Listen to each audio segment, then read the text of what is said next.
Pula Vinaka and Namaste. You're watching Fiji Village Straight Talk. I'm Vijay Narayan. This week, as promised, we have got the National Sevens Program Manager for the Fiji Rugby Union, Mr. Gareth Baber, and Mr. Baber also the 2020 Olympic Sevens gold medal winning coach for Fiji. Gareth has been in studio with us after, I remember Gareth, the first time was after you took over as the Sevens coach when you had come in, and then before you had gone to Tokyo, and our very last interview done via Zoom while you were sitting in a very cold Cardiff after that memorable win in Tokyo during trying times during COVID-19.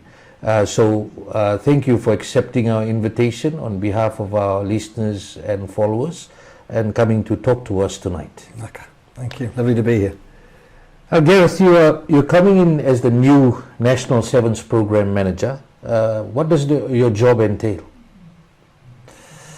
Well, first and foremost, it's not directly to coach on field. I think people can rest assured that obviously in both the men's and the women's programs, you've got two high quality coaches who are looking at putting their plans together for mapping out what performances need to look like over the next 18 weeks leading up to an Olympics.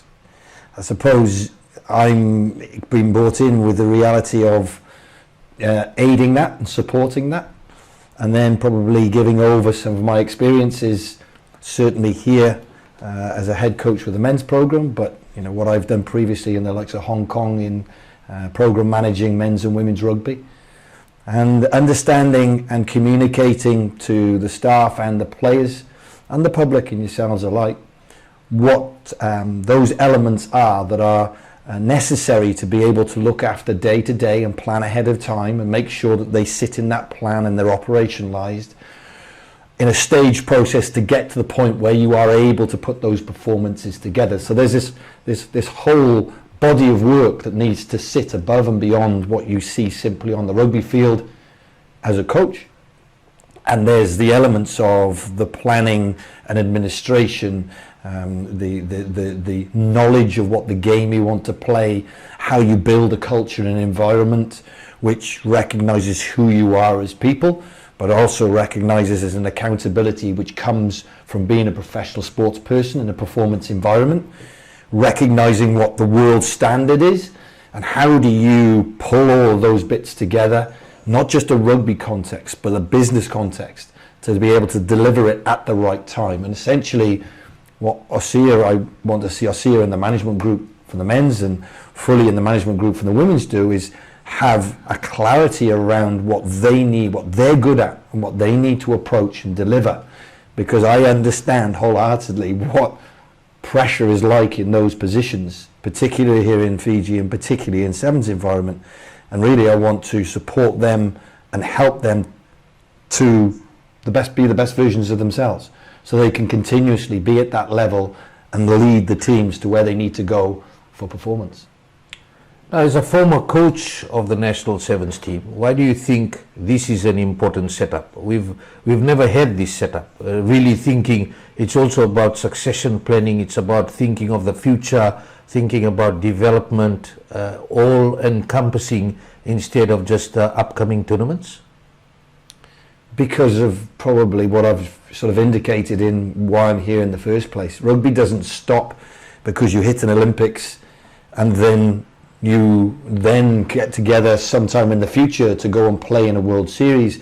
It's an all the time thing. So the planning which essentially goes into the Olympics, the way that I've always done my planning, and when I came in here in 2017, my plans were about a 4-year period.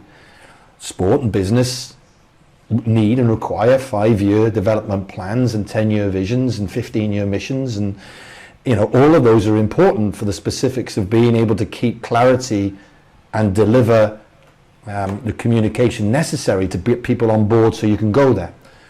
So the strategy bit of it is huge. The coaches at present have one thing in their mind, and that is performance. Their performance around getting to an Olympics and delivering when that is the most important part of what they've got to do in their jobs at this point in time, because of who they represent and the opportunity and privileges we have as professional sports staff and players. And in doing that, I've got to then, as a program manager, say, right, you focus on that and deliver that. But over here is this strategy around what the game means to the country, where the youngsters are coming from and how they develop, and how can we build systems in place in the sevens, not just over the next 4 months, but over the next 4 years, 10 years. Because as I said in the press a number of years ago when I was here, I could see, and I always saw, that Fijian sevens rugby could be at the top of sevens. I don't mean winning the Olympics every Olympics, but at the top of sevens competing for the next 30 years. Simply because of the nature of sevens here and how it develops organically. I still believe that, but obviously it needs support and it needs guidance and nurturing, and you've got to water that every day. You've got to water the development culture in the country to ensure that that culture garden is developing consistently. And ultimately you need people in the positions like I am because of the profile of sevens in for my opinion, the profile of sevens in Fiji. If you can continue to do that, then you start adding the layers of the ability and capacity for you to throw up good teams year after year after year, which is what I've always wanted to see in Fiji.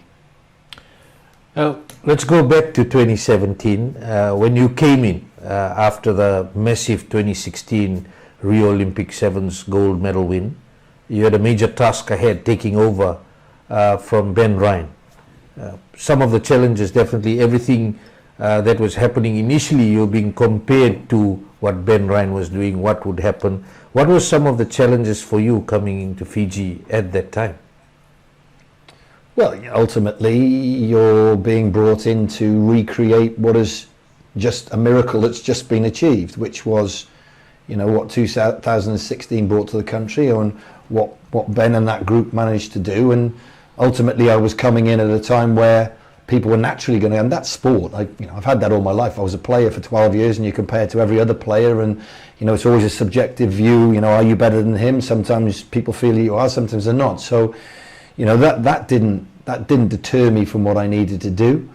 But ultimately, the first bit that you go to as a coach is going to be around the quality of the individuals that you've got and how you can feel that you can develop their capacity as a team to go and do. My whole view of coaching is I coach because I believe I've got a skill in getting the best out of people. Now that doesn't necessarily have to be on the field all the time. I equally think that potentially, within a boardroom or within an executive, I would probably have the same strategy. Who are the people that you're working with? Where does the company and organization want to go? What are the obstacles and barriers to that? How do you negotiate those to create a strategy, be it for performance or for business performance? And you start to look at your ways that you fit structures into that to get the team where they need to. And at the time that I came in, I didn't feel that those structures were in place, certainly within the sevens environment. And that was an enormous challenge, was getting that in place with the view that also the expectation bit in Fiji is massive. I've said this to people in the UK and they look at me as if I'm daft. They say, if you don't win a tournament, if you don't finish first in a tournament, you've lost the tournament. Now, when I was playing for Wales Sevens, if we got anywhere near a quarter-final to semi-final, we'd be going, we've had a good tournament. If Fiji don't get to a semi-final or final, it's been disaster. You've failed. You've failed. And that's hard to take sometimes as a player. So in terms of a concept for me, in the coaching that I brought to the players was, that can actually paralyze players, that they start to fear the outcome negatively if they don't get that right. So building that within the culture of the sevens in 2017, and don't forget, in 2007 we were losing. I was a new coach, I had to win trust, I had to deal with the media and the press and the expectation in the country. I realized that, I knew what the expectation, my responsibility was, and that was a challenge for me and my family. But ultimately I needed to back myself in understanding what those systems, the process, it sounds really cold, it sounds really like he's just making this stuff up. But it's not. I live and die by those. You've had Master Naldawani Booker in as well, haven't you? And he would have said the same thing. We operate on being able to put hard, real things into play that we can come back to time and time again, because what you're looking for is a standard of performance in your training environment and how you are as people and you live with each other to translate into performance on the field. And it's an everyday thing. It doesn't go away, so you have to live it. And if you don't have these things in place, like you would as a business, how can you measure where you are in all of that? And as a coach, and as a S&C coach, and as a manager, and as a program manager, my job is to go and look at those consistently, every day, every week, every month, and pull everybody to what that central vision of what we're going to go and do is. And that was probably the biggest challenges in that first year, 2017. The expectation that Ben had created, the expectation that naturally sits within in the country, and then working out where the players were at, how I was going to get a system in place, and what that system was going to look like to bring consistency of behaviour to be able to perform at the top level. Winning the 2022 Olympic Sevens gold medal in Tokyo was special for people. Not only that it was a back-to-back win, very special, but looking back, as we had discussed, and I remember the last interview we did when via Zoom, the success came with many challenges. We had Jerry Tuwai trying to leave camp. You had to manage the different players, and the players could not go back and spend time with their families. And you yourself staying away from your family, which resulted in you making the decision at the time that you need to spend time more with the family. If you can talk about the lead up to that and how you managed to achieve that during trying times. I know a lot of people have ticked that off as a major success for Fiji during those trying times, but you were sitting there as head coach with all these different things at play. Yeah, and you can possibly argue, and I have had this in conversations, and people say, did the COVID situation win you a gold medal? And in some regards, I think it probably did, because I think what it threw in front of us was an almighty obstacle that as a coaching group and a playing staff, we had to understand how we would combine our powers as individuals to be able to navigate that and produce what we needed to at the right time.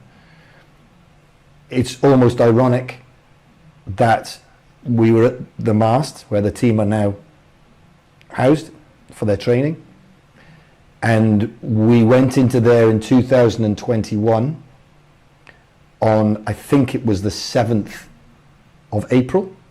It was Easter, it was the day after Easter Monday, so Easter Tuesday. So we're now almost 3 years on, exactly. And it was 110 days that we stayed in St. John's without seeing our families in Fiji. I hadn't seen my family since January of that year, so I didn't see them for 9 months. And as you say, there were some challenges in that period. And what I remind people of is that at that stage, the rest of the world were actually coming out of lockdown. I thought we were going nice sailingly towards the Olympics, and then all of a sudden, bang, just after Easter, we hit this block, and now 110 days we spent in camp together, where there was some real trials and challenges that we had to navigate.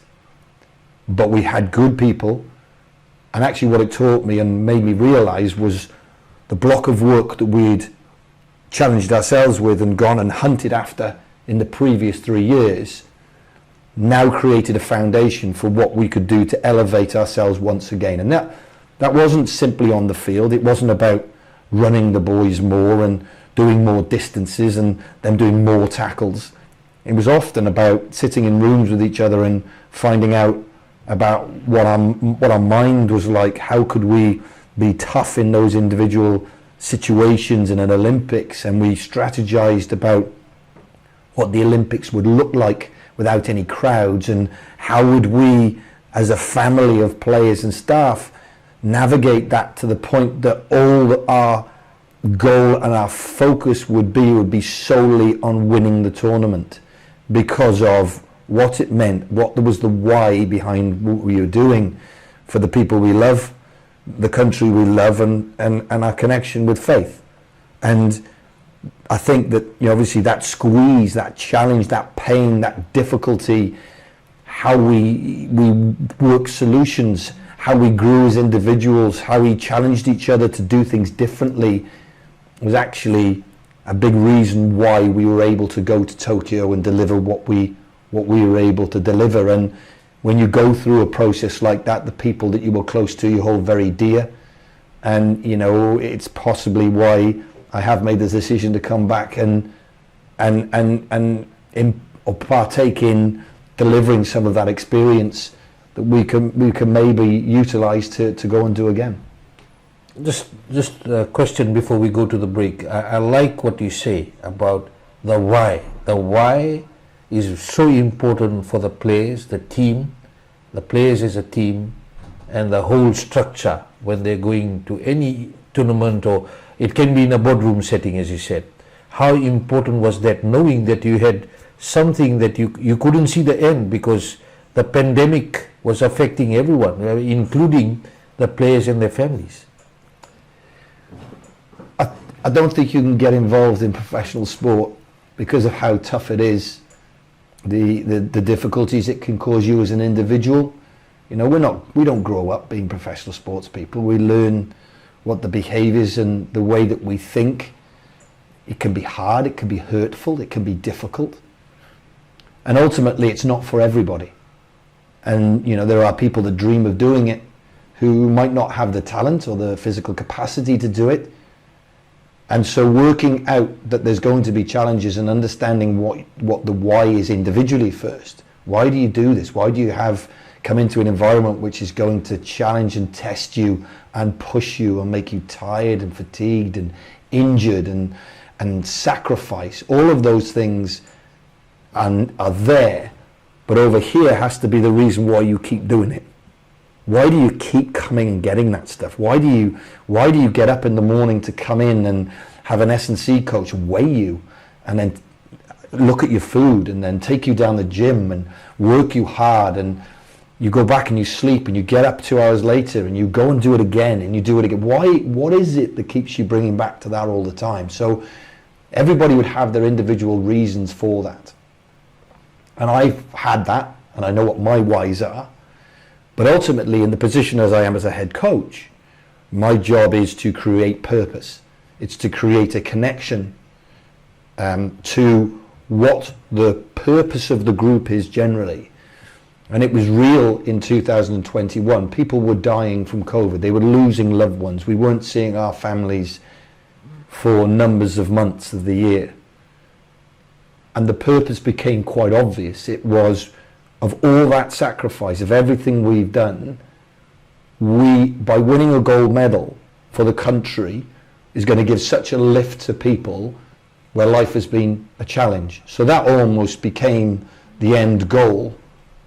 And ultimately, you know, to do it for the people that we love. And that was the why that surrounds most people's why. It's, you know, it's what the sacrifices mum and dad have made, and you know when things of what you've missed out on. You missed out on birthdays and births of children, and you know, those sort of things sit inside why you keep sacrificing to do what you do. So at that stage, in terms of 2021, the purpose was very clear. It was to be the best team in the world and to represent the country of Fiji on an international stage and show them exactly what that connection to our country meant. You're watching Fiji Village Straight Talk. I'm Vijay Narayan. We'll be back after this break.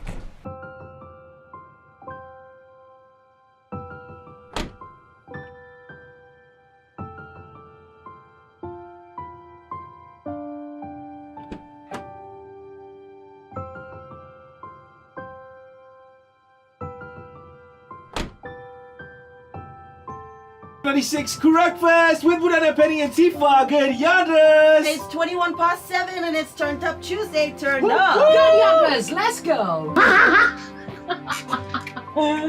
Hey! Hi! We just wanted to take this moment to say a big binakawakalu For making us the #1 radio station in Fiji. Your sport means the world to us. Thank you for listening in day after day. I like listening to Breakfast on FM 96. I love all the songs that they play, and FM 96 is one. We love FM 96. FM 96. Our number one. One thing that draws me to FM 96 is that the content is relatable. They do play all the music that I love. Part of FM 96 is listening to Penny the Pensaris. And they make fun about my forehead because it sings better than the can. And you have made us a part of your daily routine. And we couldn't be more grateful. Because you make what we do worth it. Thank you for making us number one in Fiji! Hiya!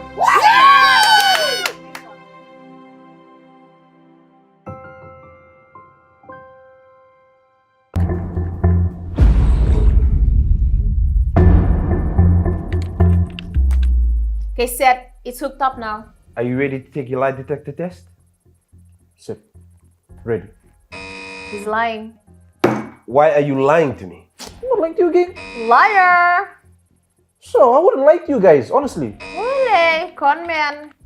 Okay, so now we're getting somewhere. I need you to stop all your little silly games and tell me what I want to know. I don't know what you want to know. Gorim, badi bluffing. You tell me what's the least popular radio station in Fiji. FM 96. Huh? Yeah?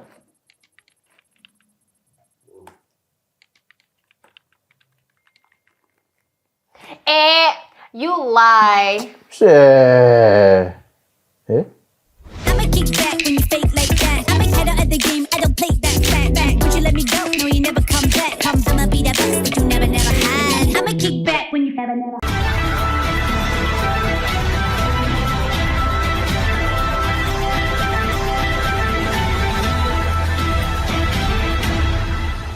Welcome back. You're watching Fiji Village Street Talk. I'm Vijay Narayan. Our guest tonight, the National Sevens Program Manager, Gareth Baber. Gareth, you've taken up the position. We'll talk about what's the contributing factors for you to return to Fiji. I think, obviously, first and foremost is I've got a huge emotional connection to Fiji. You don't stay here for nearly 5 years, and the sort of challenges that we did have as a group of staff and players, but also the family as well, and not find that connection. And obviously, from a sevens perspective, I've had the benefits of being in a good environment and understanding what it takes to make that work with some good people. And I knew that obviously there were some challenges for the present group, and there were some changes being made by the FIU as well. So I think on conversations, it was how could I potentially come and use some of my experience to add value to the coaches that are in their positions. And I thought that was where I'm at in my life, and not necessarily that frontline coach, but maybe just having that ability to have a different perspective on what the performances look like, and having different conversations with the head coaches and the management group, and offering some of that experience. You get experience only by doing.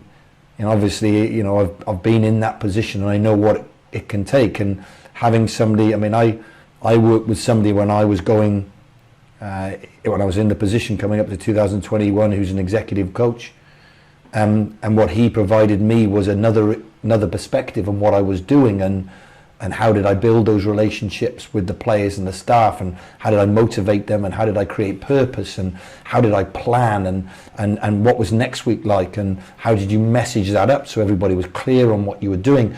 That stuff doesn't come naturally. You don't suddenly learn that stuff unless you're in that and somebody's helping you with it. So for me, it was probably because I had that with a gentleman called Jay Headley in the coaching room. And he was hugely important in giving me that perspective. I had some good people around me, coaches as well, and I wanted to make sure that if I was coming in, I was doing it for the right reasons, and it was to add value in supporting both Osea and Fuli in their challenges to being the best coaches they can possibly be. What is your assessment of the Fiji men's and women's teams at the moment? I think I think they would admit they're not playing at the performance levels that they want to. I think from a men's perspective, sort of being in that third slot in the World Series at the moment, I'd say it's probably reflective of a number of other teams not stepping up as well. You've obviously had the likes of Ireland and Argentina playing at the top of theirs. And I sort of look at it and think, okay, we're not quite where we need to be, but we're still in third. And I think that if we're able to, a big part of performance is consistency, is being able to deliver performances. Okay, you haven't won a tournament, but you're finishing in that 4-5 position. You're getting up to threes, and now there's a capacity or a capability gap that you need to make a leap in. My job is to find how we can do that, and then have those conversations with Osir and the management crew on what we need to do to make sure that we're getting to that level. So I wouldn't say that, you know, as a team they're hugely far off that, but there is some detail we've got to look after to be able to, you know, to get to that, consistently getting to that semi-final, final position. Not just going to happen because we wish it to happen. It's about hard work. It's about uncovering things that you might not really want to go near because it's going to hurt, and that's the nature of being a professional athlete. So I say on the men's side, there's, you know, they're relatively close to it, but there's some hard things that we've got to look at that are going to make that leap. You know, obviously I don't want to give up the secrets at the moment of what that is, but, you know, I'm building an impression of what that is with Osir and the coaching group as well. I think from a women's perspective, there's been a lot of change probably in the personnel as well, and I think that, you know, there's been a drop in performance. There's a challenge there in ensuring that we stay in that core group, and I think that actually can act as a stepping stone or a springboard to being able to push up in relation to the performances. But again, I'm going to have to understand a little bit more around what the environment looks like, what the quality of training looks like, and then how I can support Fully and the coaches in being able to create an environment which is going to have all those aspects of performance, like I've indicated, around, you know, their S&C provision, how that links in with the sort of game model they want to play, with the environment that elevates players to a position that they know they can go and do that time and time again. It's hard. It takes a lot of strategizing. It takes a lot of work. It doesn't happen with fairy dust. It happens because people are willing to have a look at themselves and go hard and ensure that they can put everything they need to get to those levels. And that's what you're looking for in good personnel and good players, is whatever experience you have, you're willing to be open and learn from it for the purposes of finding a way to be at the best when you need to be. You'll also assess on whether our women's team is getting enough resources and time and support as required? Of course, yeah. I mean, you know, one of the biggest elements of being able to create a good environment is to ensure that, you know, numbers of obstacles are taken away, that you can have that mindset of you know, being in a position where you can consistently pay attention and focus to the things you need to do to improve and develop. That doesn't necessarily mean you take all obstacles out their way, and as a head coach you like to have the ability to sometimes roll a hand grenade in and make it difficult and change it, correct, and change it up. But equally for Fully and the management team, I want them to be in a good space where they can focus and concentrate on the job at hand, which is to teach and develop the players to understand what it is they've got to do individually as players, because there's a responsibility on the players that as professional sports athletes they've got to deliver.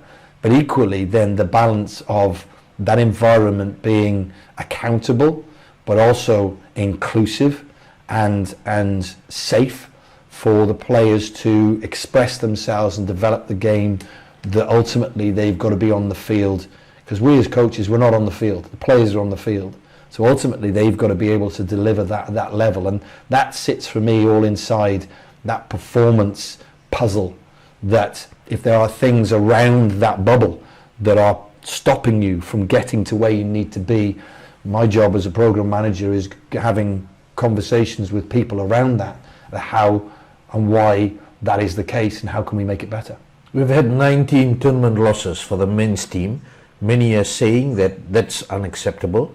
Some are saying at least we are reaching some of the semis and finals. What are your thoughts? It's hard for me to criticise, the 19 losses because, I'm all the way over in Wales. I can't say what Ben's environment was like and how he thought about performance. But, the reality is that in coming into an Olympic year, you would want to see yourself in that 1-2 position more often, because ultimately the things that you are working on in an environment, in your trainings, on field, how you operate as a team, you want to see that winning out in tournaments. So you can go, yeah, we're getting that right. I can see we're on a path. The reality is that you'll get 2 or 3 things right and you'll get 1 or 2 things that aren't so good. But what you don't want to do is the balance to be too far on the negative. So actually, for players, once they get to a point where they can recognise what they're good at, we call it their super strength, and how you can put that into the game time and time again, that they just accept that that's what they're good at. Examples would be kick-off chase, how good the team was under Ben Ryan as well. And I think back to the likes of Apisai Domelaulai, I think about Chasavera Malua, and now I think about people like with us, with Joshua Bakura Nambili and Joe Tolatholo, and just that ability to be knowing what you're good at. When you win tournaments or you find yourself in the top 2, you start to realise that that's a real power that we have and we can work on that. And then over here, maybe, what we have termed, and Osir likes to call, the control chaos bit, which Fijians are the best in the world at. How do we get to that being good and accurate and winning games? Then over here, you've got the defence, which is, how can you be on your feet? How can you make good decisions at the breakdown? How can you be aggressive and make good tackles? And so all of these things, when you're winning tournaments, you're normally pushing them all up here at the same time. When you're not winning tournaments, one might be here and 4 down here. And that makes it hard, and that creates pressure. And ultimately, the 19 tournaments have probably demonstrated that there's not a consistency in that level of performance. Either from a training environment, I can't comment, because obviously I haven't been here for that. So the challenge for us would be, in these next 3 tournaments, is what elements of our games, men's and women's, are we going to, in my head, in my opinion, are we going to target to be able to progress to the point that we know we're getting more right and nudging that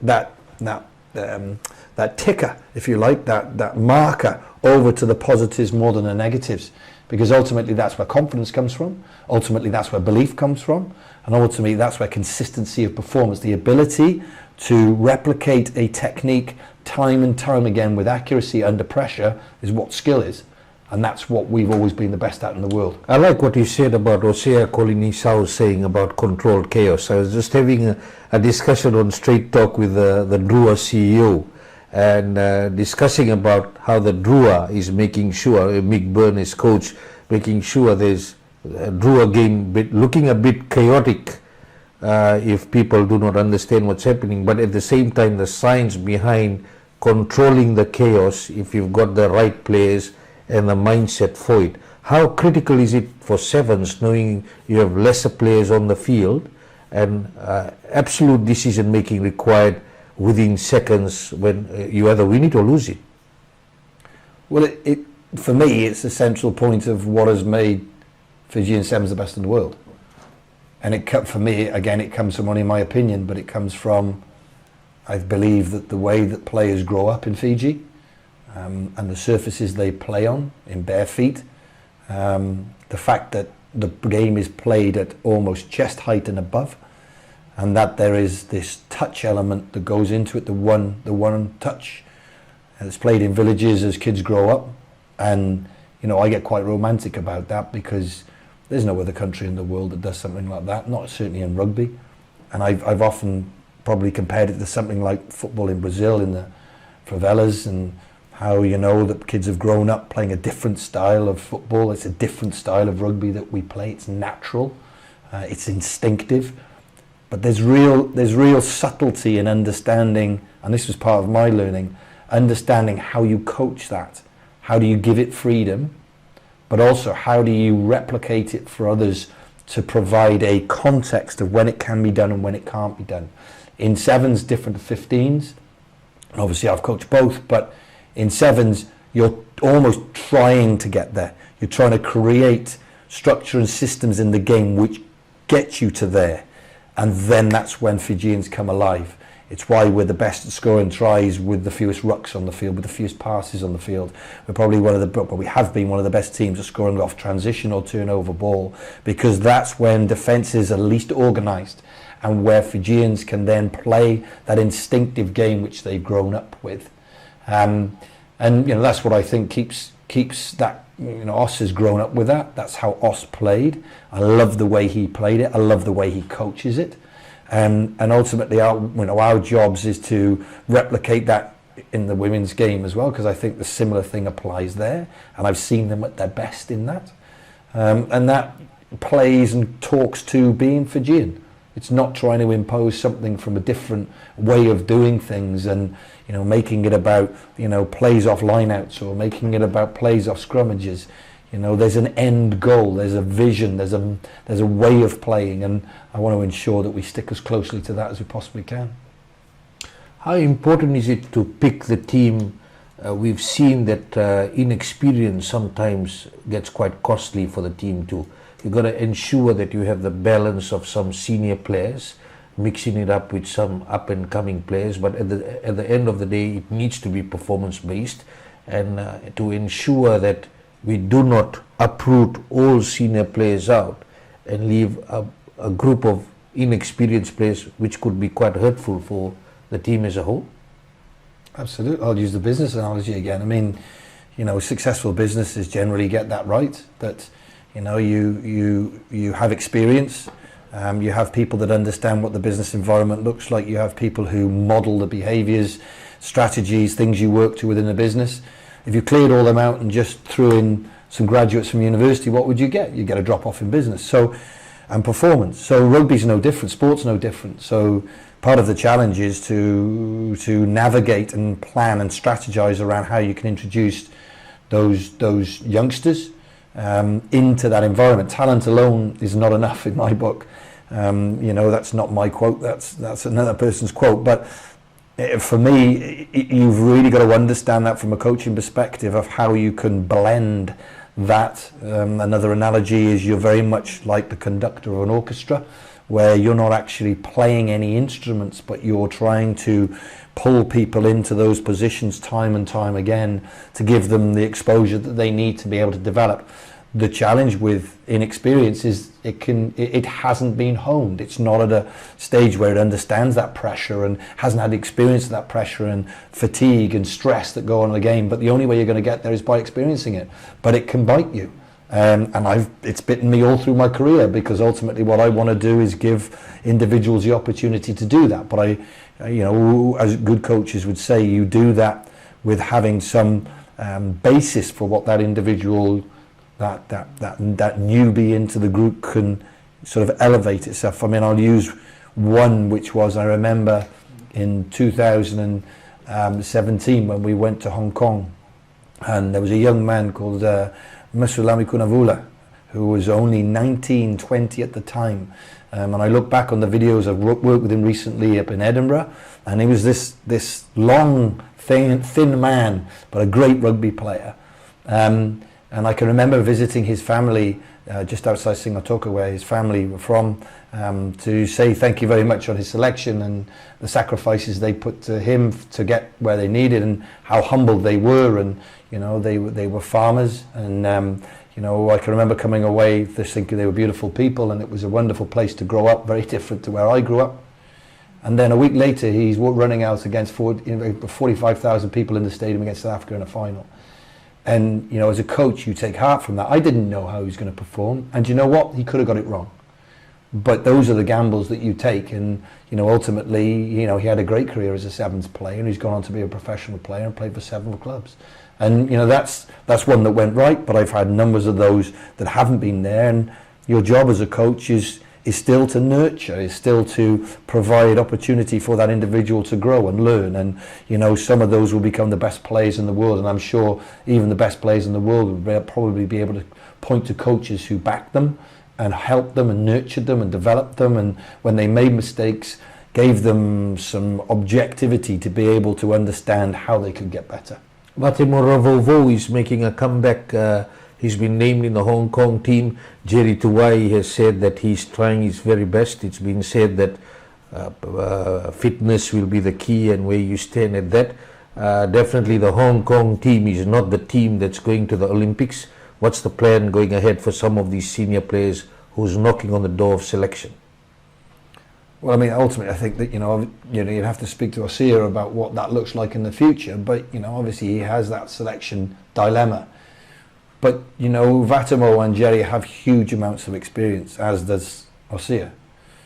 And I think that if you have an ability to have a look at that and give them an opportunity to see where they can get to, I would say we would be foolish if we didn't have a look at that. Now, I can't tell you they're going to get there.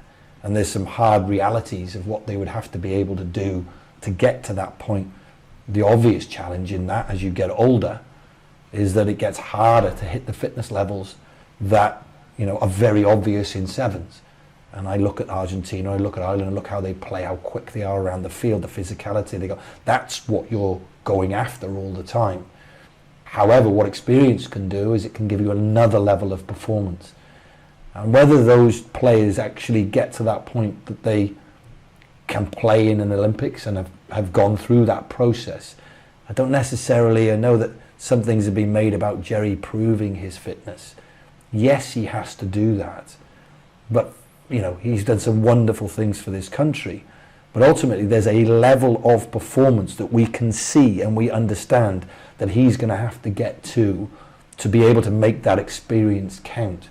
So why wouldn't you look at that and see if it's available? And if it's not, if he doesn't get there, I think that what he can impart and what he can share with those younger players in the journey that they've got in 18 weeks could be the difference anyway.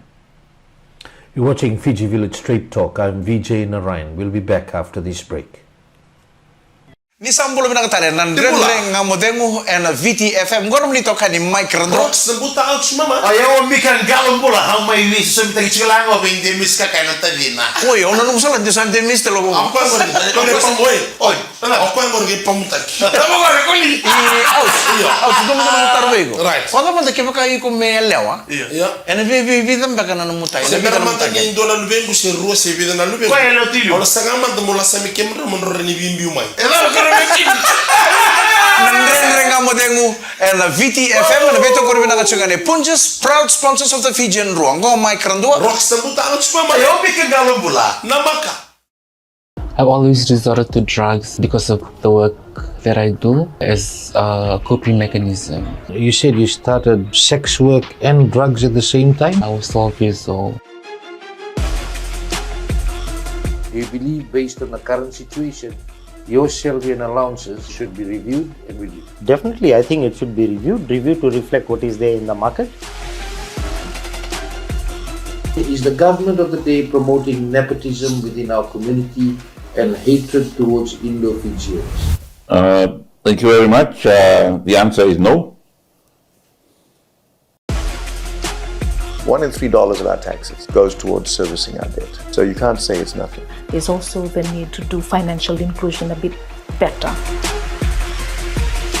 What is your message to the people who may rate you as not good enough for finals rugby? Success doesn't just happen overnight. Fiji Village Straight Talk with Vijay Narayan, brought to you by the Ministry of Health and Medical Services. Get ready to elevate your event with Total Event Company's top-notch gear hire services. From a stunning 12 by 12 meter adjustable stage and impressive 13 by 13 meter production roof, we've got your event covered. Our gear can fit any venue, big or small. Need tents? We offer 3x3 meter pagodas, 6x3 meter tents, and a grand 15 by 30 meter marquee tent. Turn your vision into reality. Choose Total Event Company for gear that makes your event shine. Visit the Total Event Company Facebook page or dial 3314-766 to get in touch with us.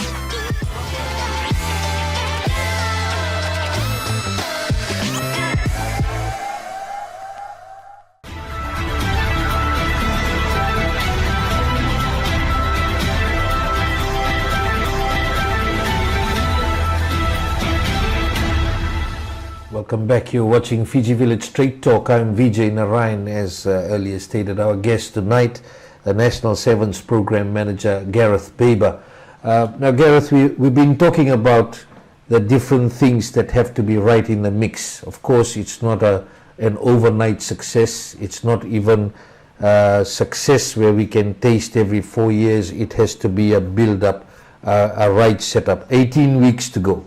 I know you've come in on Monday. We've got 18 weeks to go. We'll talk about some specific areas of concern. Fitness. Osea Kolinisau has said last week that our standards are very low and he's very concerned about that. What type of work needs to be done on that?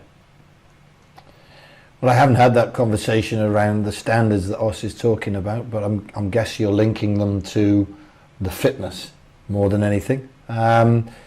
I think, again, I can't second guess what Os is saying. What would I say? I would say that, yes, it's a part of what the whole puzzle is in getting the right aspects of fitness, because, you know, obviously fitness covers a lot of things. You know, people can say that somebody is fit because they can lift a lot of weight in the gym. People can say fitness is somebody doing a 100-meter sprint. People can say fitness is somebody doing a marathon. So all of those different aspects of what the body can do physically, in sevens, the beauty of what we do is it's tested to its utmost. And as a coach, the sports science element of it, which is combining all those bits together to get the right athlete for the sport, is the challenge. And I think that there is certainly areas of that within the team at the moment, which we are looking at. You know, what we want our game to look like. How do Fiji Sevens operate at their best? What does that look like physically?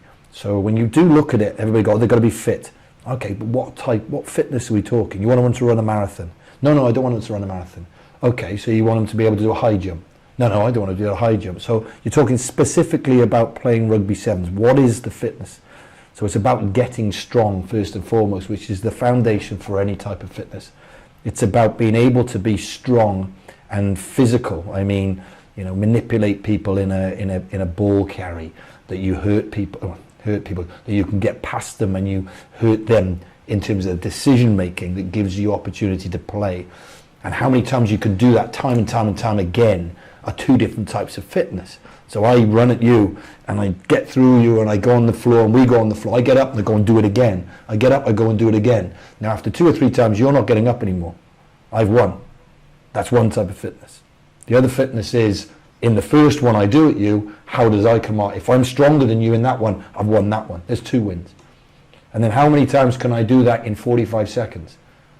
So if I'm doing that 10, 12 times in 45 seconds and all the Fijians, now we're starting. So all of that combination is a science of being able to combine all those things physically that fit into attack, defense, contact area, winning the ball in the air. All of these different things are going on.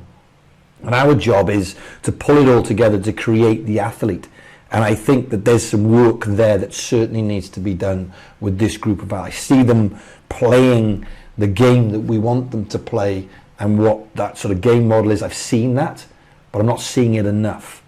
And there's obviously elements of what that fitness looks like that's going to give us the ability to play that game that does need to be honed, both the men's and the women's team. You talked about aerial battles, and that's crucial. Securing kickoffs, no 50-50s, lineouts. That has been quite a disaster for us. Watching some of the tournaments, the past recent tournaments, crucial games where we've lost because of losing our own lineouts, the aerial battle, the contest not right there. How much work needs to be done in that area, because it's all about possession? So who traditionally, I'll ask you the question, who traditionally has scored the most tries with the fewest amount of, or the least amount of percentage possession? Is it Fiji? Fiji. And all teams know that. So they work on stopping us having the ball. It's obvious. And we're also the team that has traditionally scored the quickest. So we get a turnover and a breakdown, we score. We get a tap down off a kickoff, we score. We have one phase off a scrum, the next phase we score. That's really important to the way we play the game. So teams look to stop us having the ball. America always used to be really good at slowing the game down. The referees allowed them to do it. They weren't supposed to do it. There was times, but they pushed and pushed that limit all the time. And what it did, it took the game away from us controlling possession. You have to have possession. So if you've got opportunities in the game of when you start with the ball, so a line out in a scrummage and a kickoff, then you've got to have a plan for getting that back. If you don't, you're playing into the opposition's hands. If you manage to turn the ball over defensively, which is defensively always going to get the ball back, that's another avenue for getting tries, but it doesn't necessarily mean you're going to be in control of that. The other three things I've suggested you're in control of.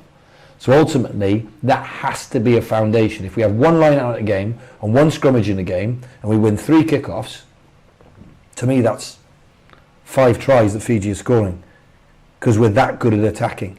But it only can be based on our ability to retain and control. So our execution on that has to be right. Hasn't been good enough. Yeah, what happens when we don't have the ball? Because sometimes we start concentrating on just having the ball, and when we don't have the ball and the opposition starts starving us of possession, we're in real trouble. And that's been the story for our current team in the past tournaments, which is quite telling as we continue to go. Now, we talked about you want to ensure the Fijian aspect of playing rugby is inculcated within the game, instead of coaching them out of that thinking, to make sure that the gold nuggets are dropping as far as the uniqueness of the Fijian playing style is. How important is that to ensure that we have that point of difference? I think it's the difference. That makes a difference. It's the reason why we were able to win in 2021, and reason I believe that we won in 2016 was that you're going to something that you're the best in the world at. You've grown up doing it. It's instinctive. It's the way that you play the game. And sevens gives the ability to do that more than probably 15s does. You've indicated in terms of what Mick and the Drua have looked at, they will be looking at how they can get that in the game, because it's natural for Fijian players to do that. So the challenge is understanding where it is in the game, because you can't do it if you haven't got the ball, and you can't do it if you make mistakes consistently. In that, then you have to train that. You have to put that in your trainings, and you have to physically develop to be able to do that in your trainings to be in the game. So you can't just wish it. It's not just going to happen because we play a couple of games in training which is about throwing the ball around.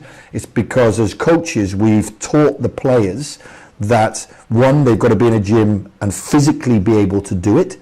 So how do they create that game which is around manipulating defenders, getting close to them and pulling out, shifting the ball, shifting it wide, going down an edge, coming back, shifting again, ball. That is because physically we were able to do it. And then we've taught them where it sits in the game as well. But the hard structures, your line out, scrum, your kickoff, what your defensive system looks like, what your behaviours are on the field, how do you put those into the game time and time again, that sometimes gets forgotten. That all has to sit simply to be able to produce the game of controlled chaos, because you don't have that unless you have some context or structure system around being able to get to that. The other issue is Fiji looks good on attack, poor on defense. Osea Kolinisau again saying defense is an issue. We're waiting around for attackers to come to us. We end up leaving space, at times getting fended off tackles and people just pushing us off and going through and scoring tries. The importance of defense, the hard-hitting tackles, as you said, the tackles that hurt, how crucial is that? hugely important in the game of rugby because it's a contact sport. So your ability to create pressure in the tackle. I know you used the term hurt, and I said it in terms of probably a carry. But what you're trying to do is, the best teams defending in the world are the best technical tacklers in the world. They understand how to make a tackle. Why is the tackle in the game? Because it stops the opposition from having a continuity of attack. So to get to the point where you can go and get the ball back, anybody who's played the game, if you want to get to a point where you can be aggressive and move forward, you've got to be a good tackler. Not just you could throw your body into it, because any person can do that, but the fact that you're a good technical tackler, that's what we've got to coach them. Then you start to get people who are confident to move forward. They can move late, they can match the footwork of an attacker, they can move on a pass and go to the next defender, they can understand how they communicate in defence to be able to close the space down of the attacker and then pick their moment where they make their tackle. Not simply fly out of a line and think they can go and hunt somebody down. Because ultimately, for me, defence is actually the biggest characteristic of what being a rugby player is about. I've got to be physical, I've got to be confident, but I've also got to be responsible to my team, that I stay disciplined, I make good tackles, and I make multiple tackles, because ultimately that's where I create pressure and we create pressure as a team. That is learned, it's a technique, it's a skill. It needs to be in every training session, it needs to be reiterated, and you've got to have the physical capacity to be able to do it. You've got to be strong, you've got to be quick to move, you've got to be able to be dynamic on your feet, you've got to be able to work with 2-3 players around you and have the discipline to make good decisions around it. So it's a huge part of the game, and it's a huge part for me why we won the Olympics in 2021. I don't believe it was our attack, I believe it was our defence. Indiscipline, you touched on indiscipline in relation to indiscipline on and off the field. Of course, when I talk about discipline, I remember 2013, soon after 2013, some of the basics that had to be fixed at that time was diets. Just people coming off camps or coming off the Christmas break, no proper diets, and going into that fitness issue, the standards dropping. The other one was distracted by things like social media. The other one was dehydration. I mean, those were some of the things off the field, apart from fitness levels. Other things were like the psychological and the mental psych-up for players when they playing teams like New Zealand, that those traditional rivals, that sometimes we take on them, we up the defense to the level that the tackles go a bit too high and we ended up with yellow cards and red cards. How critical is to get the discipline right, knowing that it can hurt us in the end? Wow, there's a lot in there, isn't there? Well, of course, you know, you've seen it recently in the likes of LA. Yellow cards and red cards lose you games, lose you tournaments. I was aware of it when I was here, and it hurt us a few times that we had that yellow and red cards. So the discipline thing is a difficult one, because obviously it comes back to ultimately how people behave, and you've sort of built that in, I think, in what you were saying there in terms of the question around, you know, what an individual regards or sees themselves as a professional player, what they've got to look after, what's their responsibility, what they're accountable to. Now, when you go on a field, it's an extension of those standards and behaviours that you put outside of the field, and particularly a training environment. But it's also around a maturity of personality, how you view yourself, how you view your fellow players. Do you buy into the purpose of the team? Are you willing to sacrifice your ego at times for the betterment of the team to ensure that we stay within our system and deliver what we've got to deliver? And I think that part of the process in becoming top players who are able to operate at the top level is there has to be a generation of awareness by the coach to the player of what it is they have inside their heads that makes them do what they do. And that doesn't come because I just shout and scream at you. It becomes because we have a relationship, and I start to understand and can influence you in how you can do the right thing at the right time. That to me is maturity and discipline under pressure. Making the right decision at the right time under pressure is maturity of decision making. And ultimately, as coaches, what we're trying to do is take every individual to that point that they are comfortable being under that pressure. But when they're operating at the highest level, and don't forget, it is painful playing sevens, that they still are aware that they represent their team. They understand what their why is and who they represent at home, and they have a responsibility to stay in that space.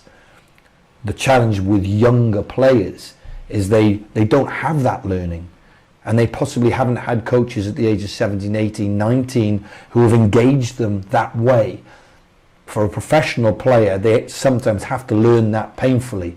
They do it, they get it wrong, they get dropped, they come back, and all of a sudden it starts to make sense in their head about how they have to be as a person to look after their diet and do their recovery and ensure that they're looking after their family properly, and they do the right thing in their community, and then they operate well on a rugby field, and they get involved with the team and understand where the team needs to be. They understand what the values of the team are, and then suddenly they recognize when they're playing in Hong Kong in front of 45,000 people that that's where they're supposed to be, and they're doing it in the correct way.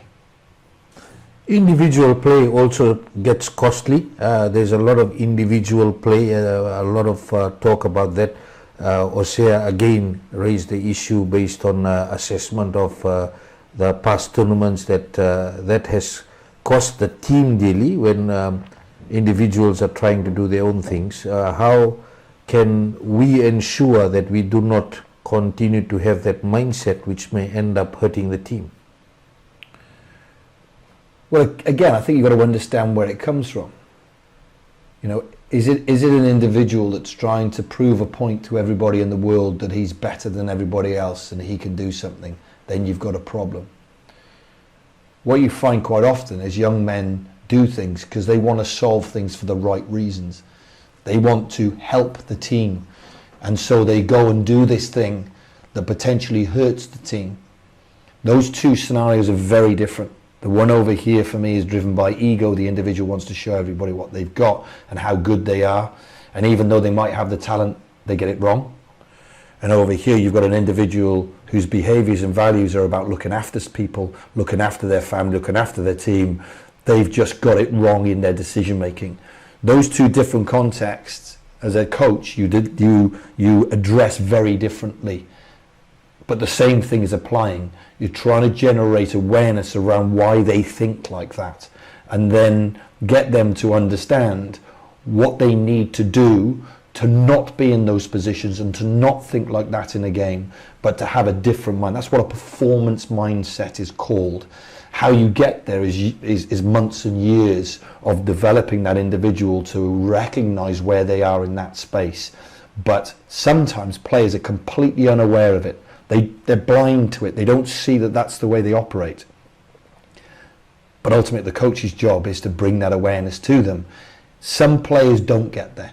Some players don't recognize it, and then you have to have a different decision. You might have to have a tough conversation as a coach. In my experience, if you do it correctly, you will get both of those sort of contexts, giving you the best players you can possibly be, and then anywhere in between, because that's just two examples of. But I would say that as a coach, that's what you're constantly chasing after, is understanding the players, understanding how they make decisions, how do they see the world when they're on the field, and why they make those decisions, and then working with them to improve that decision making. I'll ask about shipping Fiji and Drua. They're into the mix now, third year in the competition. You were in Fiji when the Drua was getting set up, and there was talk about where will the Drua setup go. A franchise on its own now, men's and women's team. They're looking at development from age group rugby now. Some people coming from secondary school setup to starting into the development squad. There's been comments made about some Drua players maybe needed to get into the Fiji Sevens team. There's also comments about Fiji Sevens is losing some players to the Drua. As far as program setting is concerned, how do you see the Drua setup linked to the Sevens setup? Well, again, I can't comment on what that link looks like because, obviously I haven't been in Fiji. What I do know is, obviously, in terms of the franchise, the Drua franchise themselves, year on year, they seem to be increasing their capacity to be able to deliver the performances that they need to deliver. And you can bet there's a whole heap of work that's gone in behind that. That doesn't just happen because they've got better players in. That's because they've got those systems and structures in place. And ultimately in Fiji as well, even though we've got heaps of talent, that top talent now is getting recognised earlier and is getting developed for the purposes of Fiji rugby generally, but also the Drua and also Fiji Sevens as well. My view is if you get those systems right, whether you're in the Sevens environment or you're within the Drua environment, you look after that and you apply that like a business would do, you're going to be somewhere near where you need to be competing at the top level. That's what Drua has done.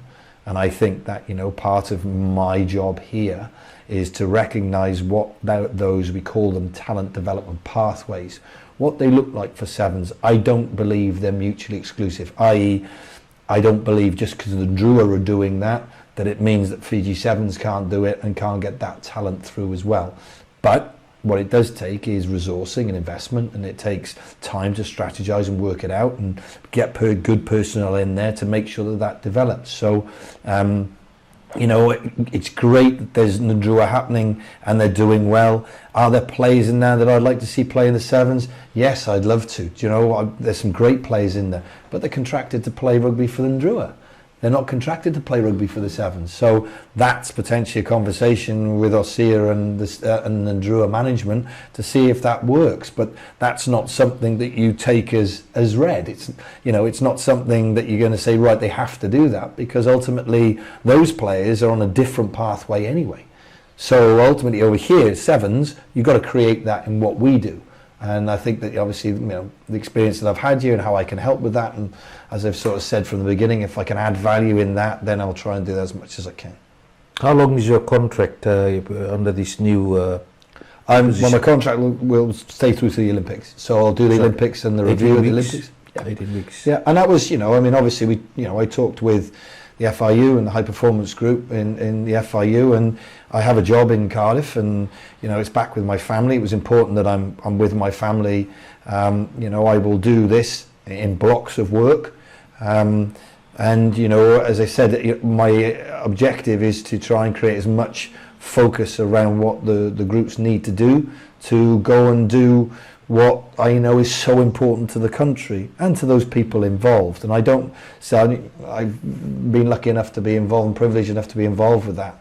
And people around the world are amazed at it.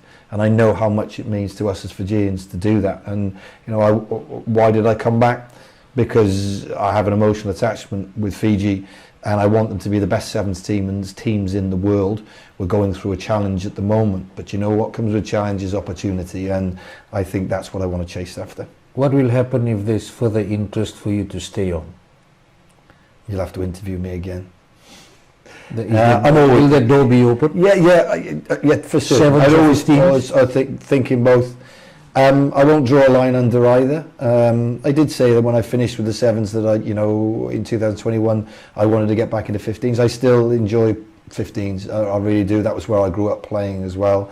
I like what Drua do, and I like what Flying Fijians do, and I've been working in Edinburgh recently as well. So look, I think that my job is, and this isn't dodging the question, my job is here for another 18 months to get, try and create as much value as we can in what we need to do. And, post that, then my focus will be solely on that, and post that, I'll have a look at what potentially opens up.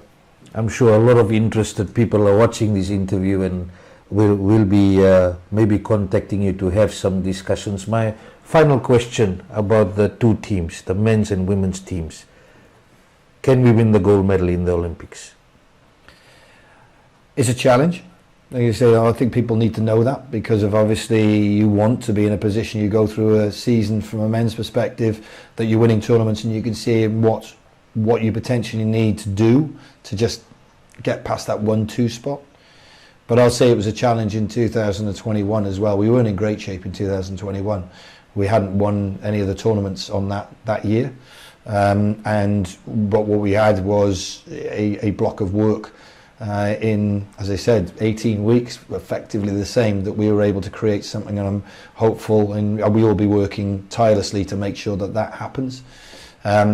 So what I would also say is, I think, even if Osir and myself did not coach Fiji, even if there was, the players just organised themselves and went on the field in Paris, they could probably still win it, because we're one of the teams in the world that could do that. So yes, it's definitely possible, but it's not going to happen just because we think it is. It's going to happen because we have to take some hard decisions, work hard, and make sure that we put ourselves in that position to do it. From a women's perspective, there's obviously 2 or 3 teams that are a class above everybody at the moment. What I would like to see for the women is that nobody expected them to do that when we went to Tokyo either. I want to see them putting themselves back in that position where they're grabbing at that top 3 or 4 teams and going, do you know what, come into an Olympics, we could just have you. And I think that's a great position for them to be in, because that's what they did in Tokyo, and I think they can do it again in Paris. 18 weeks to go to the Olympics in Paris, and of course a lot of talk. Gareth has taken on the challenge to come on board to assist Osea Kolinisau and Sayasi Fuli. Before we end the show, Gareth, you know how crazy our people are when it comes to rugby. It's almost like a religion. You walked in 2017 and you knew what you were getting into. You're walking in again knowing fully well, based on experience now, what people are expecting. What is your message before we finish off the show to the people? Well, I think the message is that there's a challenge ahead. And as I said, I'll say back to 2021, there was a challenge. That's a different challenge. Challenge creates opportunity. I think people I know have found it tough over the last couple of years, and certainly the last few months. There's been a lot of negativity around the Sevens environment and what people view as it being.